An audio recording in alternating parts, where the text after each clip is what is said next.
Fala galera, beleza? Deixa eu fazer o relato do primeiro dia aqui, as minhas percepções, tudo que passou, contar um pouquinho do primeiro dia que vai ser bem legal. Olha só, antes de começar esse dia, eu já tinha uma noção que hoje seria o dia mais fácil. Né? Você está um pouco mais motivado, mais descansado, porque não teve sobrecarga no treino anterior, você está mais alimentado, mais hidratado, então fica muito mais tranquilo. Seu sistema neural tá 100%, porque você não, né, não vem esmerilando ele nos treinos, então tá super tranquilo para estar começando o evento, tá? Então, o desafio nesse dia era esperado que fosse mais leve mesmo, beleza? Alguns procedimentos que eu tomei até para a gente colher dados. A primeira coisa foi que eu peguei minha frequência cardíaca de repouso, logo antes de começar, sentei, fiquei um minuto ali. Na verdade, o Polar, ele me dá um teste ortostático, que eles chamam, que é exatamente uma frequência cardíaca de repouso. Faz um procedimentozinho de ficar sentado, depois você levanta um pouquinho e ele te dá esse resultado, tá? Então eu vou ter esses dados aí e eu vou fazer ele constantemente ou diariamente para saber como é que está a minha frequência cardíaca de repouso. Isso é importante porque a frequência cardíaca de repouso ela é afetada também pela noite de sono ou por sobrecargas anteriores. Então a tendência, né, é que ela fosse aumentando, a não ser que eu tenha uma recuperação ótima de um dia para o outro, tá? A segunda coisa é que no começo, no primeiro dia, eu fiz uma pesagem. Para depois de seis, né, das 6 etapas do evento, né, no caso, da, do desafio, eu ter o resultado aí de quanto que eu perdi, o quanto que eu não perdi e aí por diante. Tá? É legal também, assim, eu deveria ter feito, mas eu não fiz. Era legal eu ter pesado antes de começar o treino e logo depois, que aí eu ia saber quanto que eu perdi de água no treino e, consequentemente, eu podia fazer a reposição ideal. Não fiz isso, então passou, tá? Eu pensei nisso aqui agora, pra falar a verdade, foi legal. Então, olha só, qual que é a estratégia que eu usei para esse dia? Eu resolvi dividir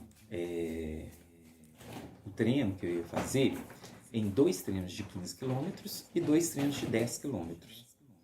Não foi bem assim, modifiquei na metade do percurso, porque foi dessa forma. Assim que eu comecei a treinar, o primeiro 15 quilômetros foi super tranquilo. Quando eu parei, eu fui fazer os alongamentos, eu fui fazer alimentação, uma nova hidratação, e achei super fácil assim, de estar fazendo e tudo. Mas porém, quando eu voltei para correr, eu senti aquelas dores de quando o corpo esfria, sabe? Tenho certeza que quem já correu algumas vezes que parou muito tempo, sentou e tal, e depois foi correr novamente, sentiu aquelas dores articulares todas. Então eu comecei a sentir, mesmo eu tendo alongado, talvez eu deveria ter alongado. Aliás, o local que eu não alonguei do jeito que deveria ser alongado é onde que eu mais senti. Fiquei atento a isso para a próxima série que eu dei pausa, tá? E aí foi super tranquilo. Foi até interessante que quando eu comecei a treinar, eu falei, putz, cara, eu podia descobrir meu limite, né? E fazer esse desafio, tentando alcançar a maior metragem possível e tal. E isso na primeira série. Foi excelente. Beleza, isso estava me passando pela cabeça. Na segunda série, quando eu comecei a correr, primeiro que eu já comecei igual Robocop, com dores no corpo, né? Assim, em alguns músculos que eu não tinha alongado do jeito que deveria. E assim que eu comecei a correr, eu senti essas pequenas dores. Aí esse pensamento foi embora na hora. Saiu fora, falei, não, Renato, cumpre a sua meta, que é o que você já tinha planejado, é muito mais viável. Porque se você está assim, desse jeito, logo agora, imagine se você tentar sobrecarregar todos os dias com um volume muito alto. Consequentemente, ele ia ficar todo arrebentado. E como eu não conheço o meu limite, fazendo um tipo de evento assim, eu podia acabar me machucando, não era legal, né? Então, tudo bem. Na segunda série, a minha expectativa é que corresse mais 15 quilômetros super tranquilo. E foi tranquilo.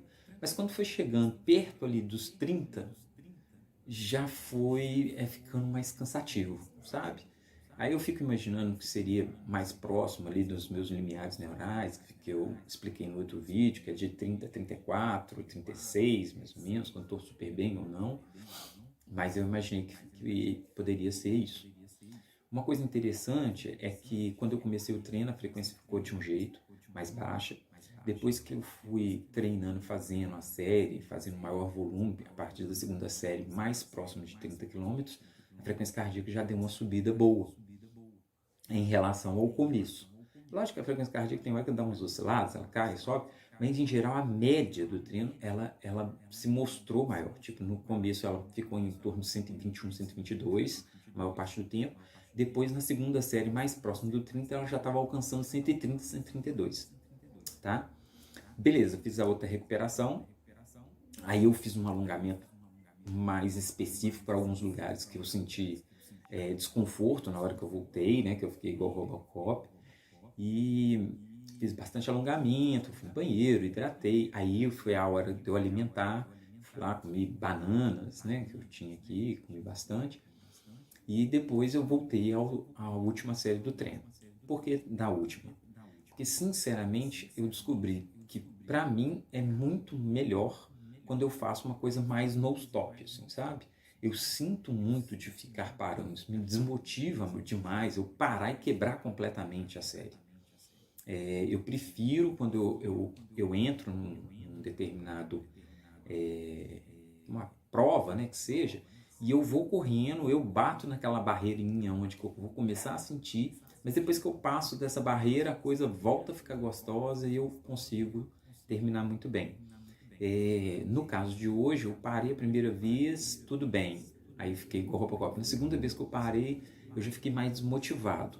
Porém, quando eu comecei a correr a terceira série, tipo as dores que eu estava sentindo nas articulações, musculaturas, que já estavam começando a aparecer, elas simplesmente sumiram, a perna ficou um pouquinho mais pesada, que eu considero ser muito gostoso de correr com a perna um pouco mais pesada, você faz mais força, sente mais o corpo. As dorzinhas na sola dos pés, onde eu sinto muito na planta dos pés, elas já estavam sumindo um pouco mais, e aí, consequentemente, a coisa fluiu melhor. Aí, realmente, eu desisti do plano de fazer uma parada nos 10, depois mais uma parada. Eu falei, nossa, eu já tô afim de almoçar, e eu quero correr e fazer os 20 quilômetros de uma vez, e, consequentemente, acabar, né? Ir tomar um banho, almoçar, comer demais, porque eu já estava com muita fome.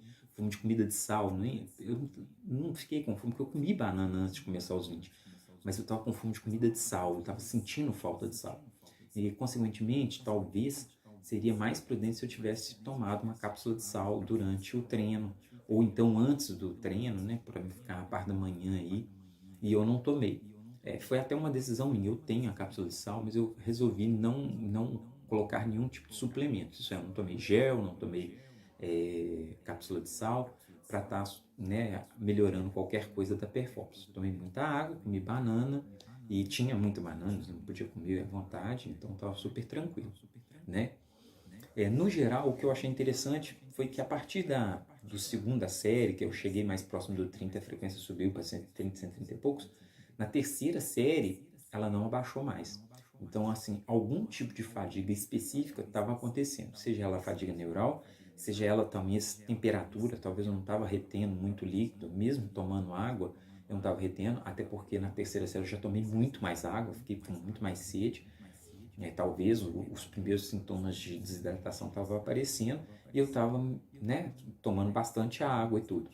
Mas independente do que aconteça, nosso organismo ele não absorve a água da mesma forma que quando ele está de repouso no começo. Então, à medida que você vai superaquecendo e fazendo atividade ali e ficando muito tempo com a chaminha da energia lá esquentando o seu corpo, consequentemente, você não consegue reidratar completamente suas células, né, do jeito que deveria. E ainda assim, e ainda por cima, você começa a perder também muitos eletrólitos, né, com esse processo de transpiração. Bem, seja como for, a frequência ficou mais alta, então isso foi uma coisa interessante, que a frequência foi subindo do começo para o final, mesmo com a mesma intensidade. E mesmo com a mesma percepção. Aliás, a terceira série eu achei mais fácil que a segunda, mas de qualquer jeito a frequência não baixou. Então eu vou ainda estar recolhendo um pouco mais os dados aí, e colocando aí para frente, para me ter uma referência de um dia para o outro e aí por diante, né?